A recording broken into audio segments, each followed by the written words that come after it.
A low-ranking royal guard is the only person who can calm the newborn princess. When the infant panics in the presence of specific palace guests and no one else, the guard is pulled into a decade-old conspiracy tied to her own mother's unsolved death, and into the private trust of a queen who has run out of people to believe. Setting and world. The story takes place in the fictional kingdom of Corvain, a coastal monarchy currently unsteady after the sudden death of the king, ruled in the interim by his widow, Queen Isolde, as regent for their infant daughter. The palace is a place of long corridors, old debts, and a nobility that has learned to smile while it calculates. The reader should feel from the first page that the palace is not safe, not because of monsters, but because of people who are very good at hiding what they want. Main characters. Talia Reyes, 26, a junior member of the Royal Guard assigned to nursery security, a posting most guards consider beneath them. Talia is exact, watchful, and uninterested in palace politics, which is exactly why she was picked for the job. She grew up believing her mother, a former guard, died in a riding accident. She does not know that belief is about to collapse. Queen Isolde, 34, newly widowed, regent to her infant daughter, and the only person in the palace who has stopped assuming accidents are accidents. She is guarded, precise, and has learned not to trust her own advisors. Her arc is about choosing to trust one more person carefully and being right to. Princess Ren, the infant heir. She never speaks, obviously, but she functions almost as a second protagonist. Her reactions are the story's compass, flagging danger before anyone else notices it. Lord Ambrose Kell, the Queen's chief advisor and the King's oldest friend. Warm, competent, endlessly helpful, and the outline's central question mark. Whether he is ally or architect should stay genuinely unclear until the back third. Captain Renner, head of palace security, Talia's superior. Rigid about protocol, dismissive of feelings and coincidence, which makes him a believable obstacle rather than a cartoon one. Yusuf Aldana, a mid-level archivist with access to old palace records. Talia's only real ally outside the guard, useful precisely because no one thinks an archivist matters. Dagny Reyes, Talia's mother, dead 9 years, a former royal guard whose accident opens the entire buried plot. Foreign envoy Casimir Dre, a visiting dignitary from the neighboring kingdom of Marin, present at the reception where the story's first hook occurs. His role in the conspiracy should be suspicious without being obvious. Suspense hook opening image. At a formal diplomatic reception, the infant princess, who has been serene and easy all evening, is being held by a nursemaid in the receiving line. As envoy Casimir Dre steps forward to greet the queen, the baby begins to scream, thrashing so hard the nursemaid nearly drops her. The room freezes. The queen's practiced diplomatic smile does not move, but her knuckles go white around her wine glass. Nobody in that room says out loud what they are all thinking. Infants don't do that. Not like that. Not at exactly the wrong moment. Talia, standing guard duty at the edge of the hall, steps in only because it's her post to take the child if a handler fails. The second Ren is in Talia's arms. She stops crying. Immediately, like a switch was thrown. The chapter should end on the detail that makes this more than an odd coincidence. As Talia carries the baby out, she catches Lord Kell watching her. Not the baby, her, with an expression she can't read and can't stop thinking about. Introduce Talia through her daily routine. Nursery security is considered a dead-end assignment, and Talia's fellow guards rib her for it. Establish her competence, her discomfort with palace hierarchy, and a single quiet detail. She keeps a pressed flower from her mother's funeral in her uniform pocket, never explained yet. End the chapter with the summons to work the evening's diplomatic reception, a step up from her usual post. The suspense hook plays out in full here. The reception, the receiving line, Ren's scream at Dre's approach, the room's reaction, Talia's intervention, Kell's unreadable look. Close on Talia lying awake that night, replaying the moment the baby went silent in her arms and no one else's. Talia reports the incident, as protocol requires. Captain Renner writes it up as an ordinary infant reaction to noise and unfamiliar faces. Nothing more. Talia isn't so sure, but she has no standing to argue with her captain, and letting it go seems like the safe, Sane choice. Introduce Queen Isolde directly for the first time. She summons Talia privately, not to discuss the incident, but ostensibly to thank her for her composure. The scene should feel like the Queen is testing Talia, watching how she talks, what she notices, whether she can be trusted with more than gratitude. A second, smaller incident. During a routine nursery inspection, Wren reacts the same way to a different visitor, a mid-level Treasury official present to deliver ledgers for the Queen's signature. Once again, the moment Talia takes the child, she settles. Talia starts keeping her own private notes, off the record, listing names, times, and what was happening in the room just before each episode. The Queen requests Talia be reassigned as Wren's primary attendant, over Captain Renner's objections that a junior guard has no business in that role. This should read as Isolde acting on instinct she can't yet justify to her own counsel. A quiet but real risk on her part, since it draws attention to Talia and to the pattern Isolde is starting to suspect but hasn't said aloud. A third episode occurs, this time at a smaller gathering, and this time Talia is close enough to hear what was actually said in the room in the seconds before Wren reacted. A passing, seemingly unrelated mention of a place. Hollow Vale, a remote crossing near the northern border.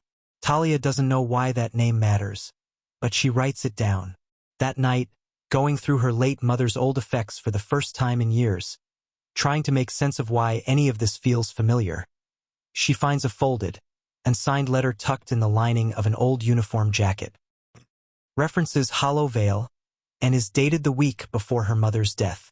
Here, clean, focused, low-key mounting suspense, and a hard turn from odd baby behavior into unfinished business belonging to Talia's own family.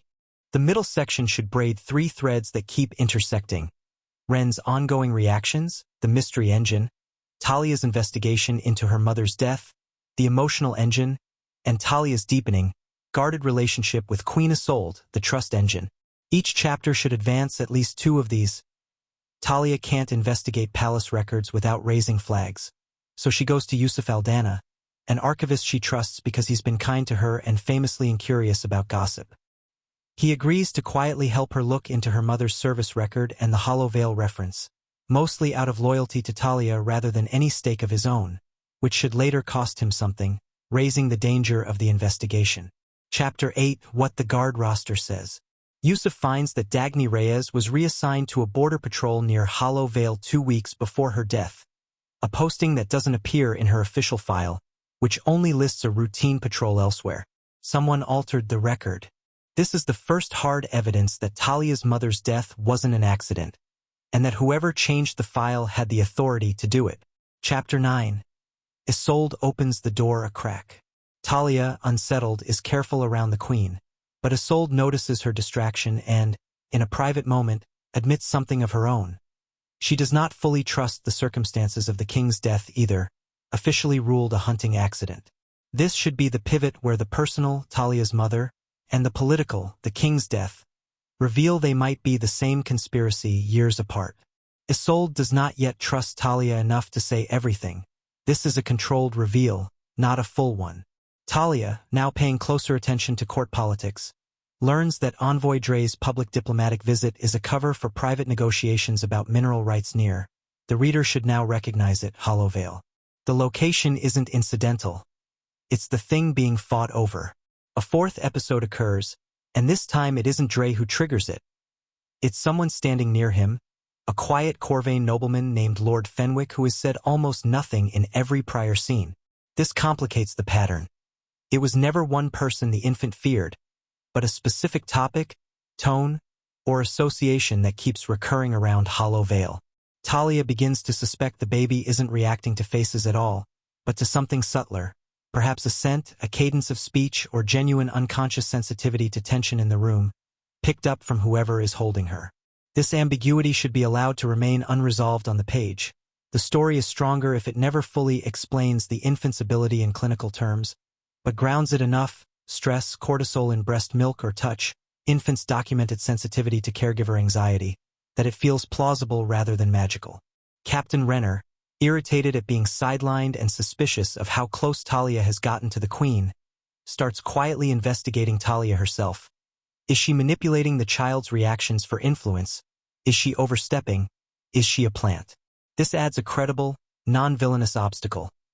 Renner isn't wrong to be cautious, he's just aimed at the wrong target, and his scrutiny puts real pressure on Talia at the worst time. Yusuf digs further and finds that Dagny Reyes wasn't alone at Hollow Vale. She was part of a small unit, and the officer who signed off on the falsified reassignment record was, at the time, a rising young courtier, Ambrose Kell. This should land hard. Kell has been present, helpful, and warm throughout the story. Now, Talia doesn't go to Kell. She's not reckless, and the outline should reward her caution. Instead, she brings what she has to Isolde, incomplete and frightening. Her mother, Hollow Vale, the falsified record, and Kell's signature. This is the story's first real alliance moment. Isolde believing Talia rather than dismissing her, and the two of them deciding, together, to move carefully rather than accuse a powerful man on partial evidence. Someone searches Talia's quarters while she's on duty. Nothing stolen, nothing broken, just enough disturbed that she knows it's a message. Stop looking. Yusuf, frightened, wants to withdraw, and the reader should feel the cost of pulling a bystander into palace danger. Talia has to decide whether to protect him by pushing him out of the investigation, at the cost of losing her only inside help.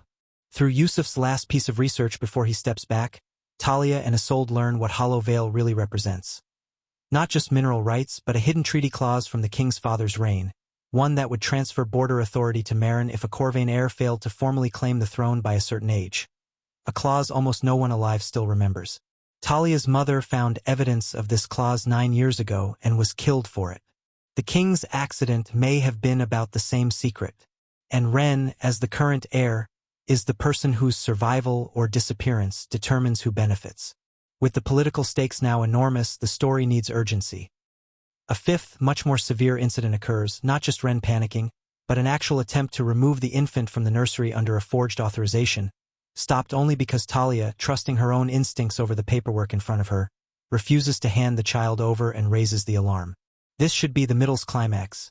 Proof, finally undeniable to everyone including Renner, that something in the palace is actively targeting the princess, and that Talia's stubborn instinct has now saved the child's life at least once, on the record. Part 2 ends here, on real stakes, a real conspiracy, and Talia's position transformed from overlooked guard to the single most trusted, and most exposed, person in the palace. Confronted privately by Isolde with the falsified record bearing his signature, Kell doesn't deny it, but his explanation should complicate rather than resolve the mystery. He claims he signed off on the reassignment under orders from the late king himself, who wanted Dagny Reyes's discovery quietly buried to avoid destabilizing the treaty during a fragile period, not to have her killed, and that her death was never meant to happen was in fact an accident layered on top of a cover-up, which makes it worse in its own way, not better. Kell's guilt is real, but it isn't the guilt the reader was led to expect, and it should leave open whether he can still be trusted going forward. The forged authorization from Chapter 17 is traced back not to Kell, but to Lord Fenwick, the quiet nobleman from Chapter 11, acting as Marin's inside contact, feeding Dre information and orchestrating both the original cover-up's exposure risk and the current attempt on Ren, in hopes of engineering a succession crisis that would force the old treaty clause into effect. This should reframe several earlier scenes.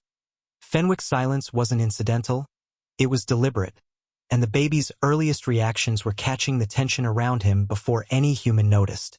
With Fenwick's plan exposed but not yet stopped, Talia has to choose between playing it safe, reporting up the chain through Renner through protocol, the correct path that could cost critical hours, or acting directly, using the trust Ren and Isolde have placed in her to intervene before Fenwick can force the crisis to a head during an upcoming ceremony where Ren is to be formally presented as heir, satisfying the treaty clause and closing the loophole for good.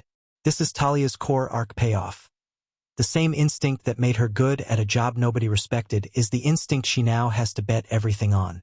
Fenwick's plan converges on the heir presentation ceremony itself. A staged incident meant to look like an accident, time to prevent Ren's formal claim before the deadline in the old clause. The tension here should mirror the opening reception scene deliberately. Same kind of room, same kind of crowd, same kind of danger hiding behind formality, so the ending rhymes with the beginning instead of repeating it. Talia, positioned exactly where her instincts and Ren's own reactions have trained her to be, reads the room correctly half a beat before anyone else, including trained guards and Renner himself, using everything she's learned about how Ren responds to danger as her early warning system one final time. This should be the moment Renner's arc resolves too. He backs her without hesitation, having finally learned to trust what he spent the whole book dismissing. Fenwick is exposed and taken into custody in front of the full court. Publicly, so there's no quiet burial this time, a deliberate contrast to how Dagny Reyes's discovery was buried 9 years earlier. Ren's presentation goes forward and succeeds, closing the treaty loophole permanently.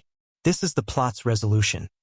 Political stakes settled, danger to Ren ended, the truth about Dagny Reyes finally acknowledged publicly rather than covered up.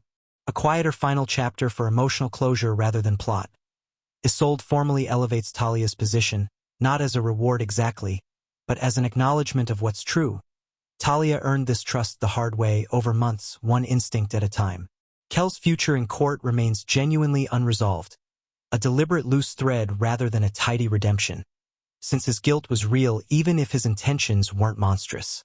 The final image should return to Ren, older now by months, secure and reaching, not in panic this time but simply because she wants to, for Talia. Close on that gesture rather than on exposition, letting the bond that opened the story be the note it ends on too. Notes on craft choices. Suspense hook. Placed in the opening scene rather than delayed, and reused structurally at the ceremony in Part 3, so the ending pays off the beginning's imagery instead of introducing a new climax cold. Third-person narration. Consistent limited third throughout, centered on Talia, with occasional short cutaways to Isolde's perspective in chapters 3, 9, and 14 to build her arc without breaking the reader's primary point of view. Keep these cutaways clearly marked by chapter or scene break, not blended mid-scene. Clean beginning.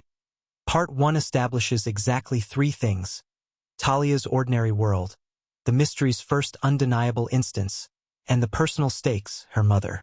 Without subplot clutter. Nothing is introduced in the first 6 chapters that isn't paid off later. Interesting middle.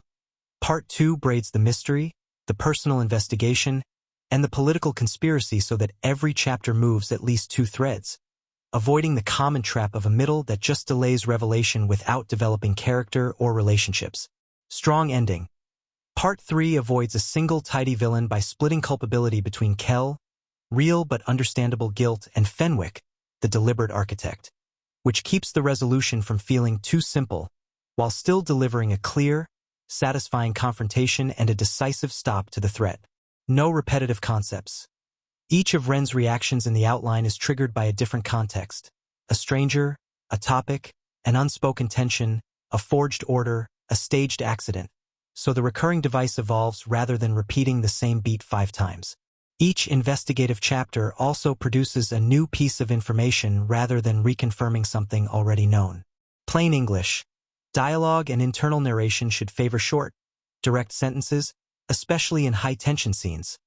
Save longer, more complex sentences for quieter reflective chapters like 24, where the pacing can slow down. Sample opening scene, illustrating the suspense hook in prose. The great hall smelled of candle wax and cut lilies, and Talia had been standing at her post near the east pillar for 2 hours without moving more than her eyes. The receiving line moved the way these things always moved. Slow, careful, full of small bows and smaller lies. Queen Isolde stood at its head in dark blue, the infant princess asleep against a nursemaid's shoulder a few steps behind her. Close enough to be seen, far enough to be safe. That was the arrangement. That was always the arrangement. Envoy Casimir Dre came through the doors a few minutes before midnight, trailing 2 aides and a reputation for being easy to like. He bowed to the queen with practiced warmth. He said something about the kingdom of Marin's continued friendship with Corvain. He smiled the way men smile when they know exactly how a room is going to remember them. The baby woke up screaming, not fussing, not the thin, complaining cry of an infant who wants to be fed or changed. Screaming, the kind that made 3 separate conversations stop mid-sentence, the kind that made the nursemaid's arms tighten and her face go white, the kind that made Queen Isolde's polished diplomatic smile hold perfectly still while everything behind her eyes went somewhere else entirely. Dre took a step back, hands raised, laughing awkwardly, the way people laugh when they don't know what else to do with a room's sudden silence. "I seem to have that effect," he said. and a few nervous chuckles followed him. Too quick, too relieved to have something normal to do. Talia was moving before she decided to move. It was her post. If the child couldn't be settled, procedure said the nearest guard assigned to nursery security took her, quietly, out of the hall. That was all this was. That was all it was supposed to be. She lifted Princess Wren out of the nursemaid's shaking arms. The screaming stopped. Not slowed. Not tapered off the way crying usually does, in stages with hiccups and false starts. Stopped the way a held breath stops, all at once, like something in the small furious body had simply recognized safety and decided the argument was over. Talia felt 60 pairs of eyes on her back as she carried the princess toward the side door, and she made herself breathe evenly, made her steps unhurried, made her face into the same blank, professional nothing she wore for every shift. She did not look at the receiving line. She did not look at Envoy Dre, still recovering his composure by the doors. She did not look at the Queen. She did look once at Lord Ambrose Kell. He was not looking at the baby. He was not looking at Dre, or at the Queen, or at the retreating nursemaid, wiping her hands on her skirts like she could wipe the last 2 minutes off herself. He was looking at Talia, and had been, she realized, for longer than a glance. His expression unreadable, careful, the look of a man doing arithmetic he didn't want anyone to see him doing. She held that look for exactly 1 second before the side door closed between them. In the corridor, alone, with Wren finally quiet and heavy and warm against her shoulder, Talia stood very still and let herself feel, just for a moment, the thing she'd been too disciplined to feel in the hall.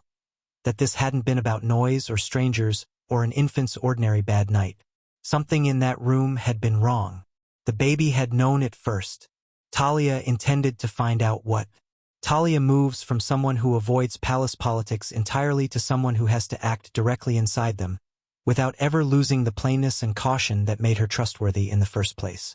Her arc is not guard becomes hero in the abstract. It is specifically about learning that her instinct, the same instinct that made senior guards dismiss her, was right the whole time, and that trusting it is not the same as recklessness. Isolde moves from a woman who has learned to suspect everyone equally, out of necessity, to a woman who chooses to trust one specific person, deliberately and at real political cost. Her arc gives the book its emotional ballast on the adult, political side, balancing Talia's more personal, investigative one.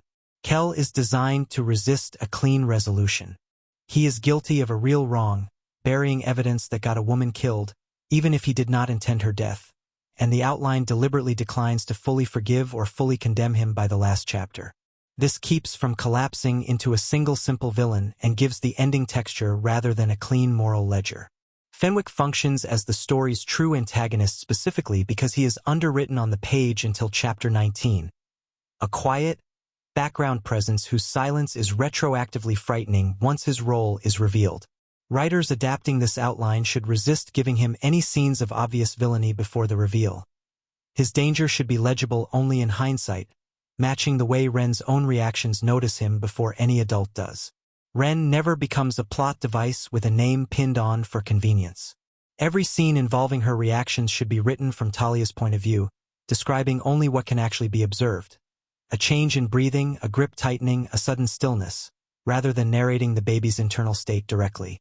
This keeps the mystery's central hook grounded and prevents the story from tipping into fantasy. Themes. The outline is built around one central idea, stated plainly. Trust in the palace has to be earned in public and can be destroyed in private, and the people most likely to notice danger are often the ones with the least power to act on it. A junior guard, an infant, an archivist nobody consults. The ending rewards exactly those people, publicly, which is the story's answer to the quiet burial that opened the whole conspiracy 9 years earlier. Grounded, low on exposition. The reader should finish this act knowing exactly 3 things: who Talia is, what makes Wren's reaction strange, and why Talia's mother's death suddenly matters again, and nothing more. Resist the urge to explain Hollow Veil or the treaty clause here. The act should end on a question, not an answer. Roughly 45% of total length, the longest section by design, since it carries 3 braided threads at once. Pacing should alternate between quieter investigative chapters and higher-tension incident chapters so the reader never goes more than 2 chapters without a jolt of new danger or new evidence. The forged authorization attempt should land at roughly the 2/3 mark of the full manuscript, the traditional position for a false victory turned real crisis beat.